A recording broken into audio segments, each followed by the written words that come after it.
Hello दोस्तों, तो ये जो पेपर है वो है सेक पेपर डिजिटल एजुकेशन का। ठीक है, ये डिजिटल एजुकेशन का पेपर है। इसके पहले जो पूछा गया पेपर है वही मैं आपको बता रहा हूँ। ठीक है, इससे आपको ये पता चलेगा कि कैसा पेपर पूछा जाता है। 1 मार्क्स का क्वेश्चन, 5 मार्क्स का क्वेश्चन और 15 मार्क्स का क्वेश्चन कैसा होता है।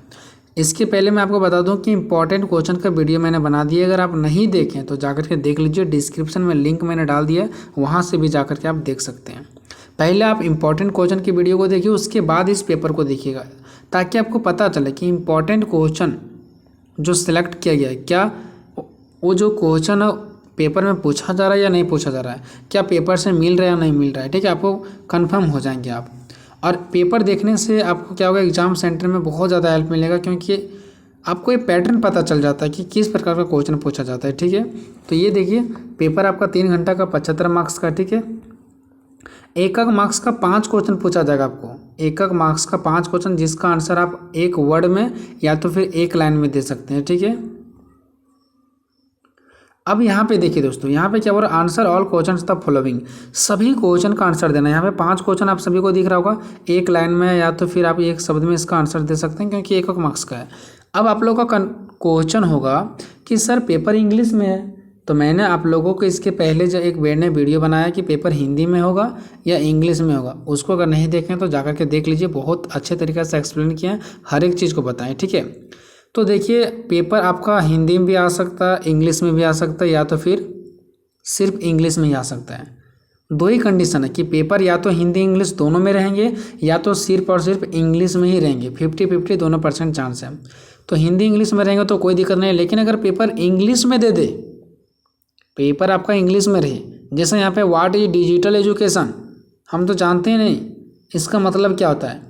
ठीक है, तो देखिए दोस्तों, भले ही क्वेश्चन इंग्लिश में देगा, लेकिन आप आंसर हिंदी में लिख सकते हो, क्योंकि आप अपने एडमिट कार्ड के जो सबसे नीचे जाएंगे।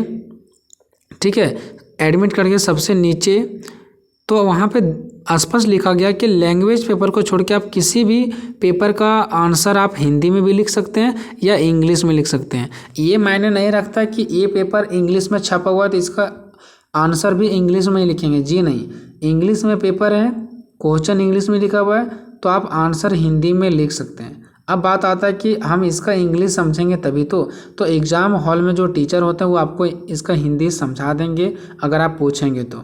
जैसे रोल नंबर वगैरह फिल करने के लिए नहीं जानते हैं, वैसे पूछते हैं, वैसे ही आपको क्वेश्चन का हिंदी करके बता देंगे।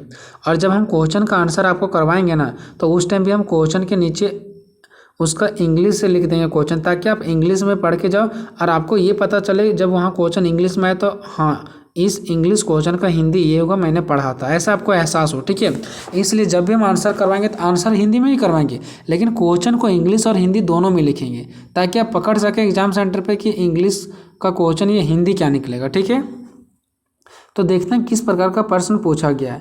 पहला पूछा गया कि what is digital education, define digital learning environment, what is CWSN, what is SWIM। Important question जाकर के अगर नहीं देखें तो जाकर देख लीजिएगा। ठीक है, why zoom tools is used for, ऐसा करके यहाँ पे 5 क्वेश्चन आपका दिया गया। ठीक है, नेक्स्ट बात करेंगे दोस्तों, जो कि 5-5 मार्क्स का 2 क्वेश्चन।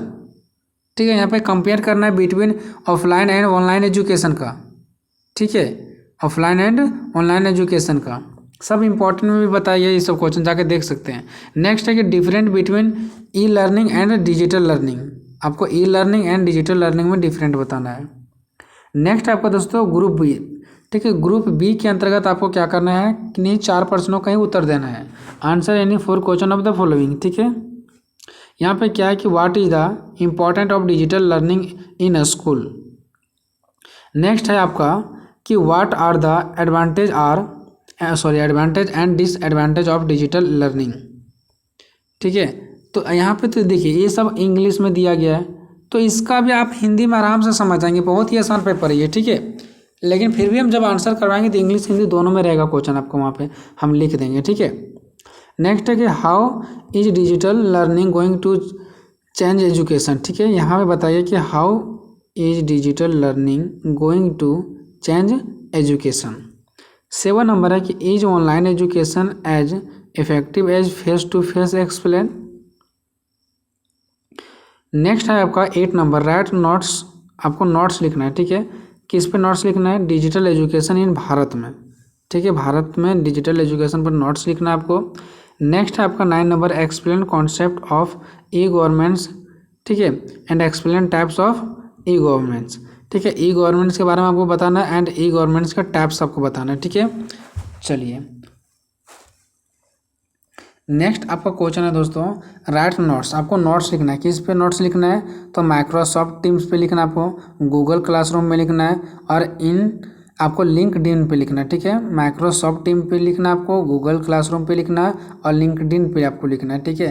तो ये सब पे नोट्स लिखना है। तो बहुत ही आसान पेपर है, कोई दिक्कत नहीं दोस्तों, हम आंसर भी करवा देंगे, ठीक है। वीडियो को अधिक से अधिक शेयर कीजिए, अगर चैनल को सब्सक्राइब नहीं किया तो सब्सक्राइब करके वीडियो को लाइक कीजिएगा। मिलेंगे नेक्स्ट वीडियो में, तब तक जय हिंद जय भारत।